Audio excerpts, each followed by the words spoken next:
Les émissions de gaz à effet de serre qui produisent le dérèglement climatique, elles sont principalement localisées dans les pays du Nord. C'est les 10% les plus riches qui émettent 52% des émissions de gaz à effet de serre. Alors ça, c'est pas une invention parce que c'est le rapport d'Oxfam de février dernier. C'est le dernier rapport d'Oxfam sur les inégalités d'émissions qui est une mise à jour de notre rapport d'il y a 5 ans qui disait 10%, 50%. En 5 ans, la situation s'est dégradée. C'est maintenant 52% des émissions qui sont le fait de 10% les plus riches.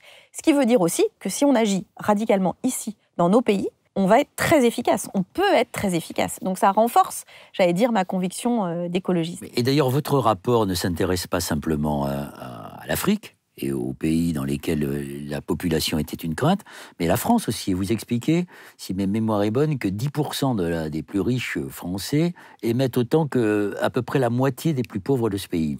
Exactement. Cette proportion, en fait, elle se retrouve à l'échelle de la planète et elle se retrouve aussi par pays. Et pourquoi ? Une des raisons majeures, d'abord, c'est les modes de consommation, mais c'est aussi les placements financiers, parce que plus on est riche, plus on place de l'argent.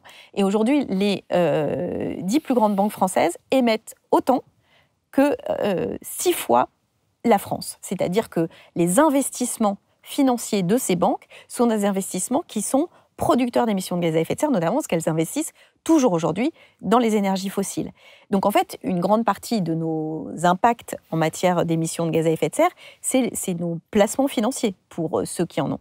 Donc évidemment, moins on a d'argent, finalement, moins on contribue à émettre des gaz à effet de serre. Mais la consommation aussi des plus riches est une consommation qui est beaucoup plus intense en carbone.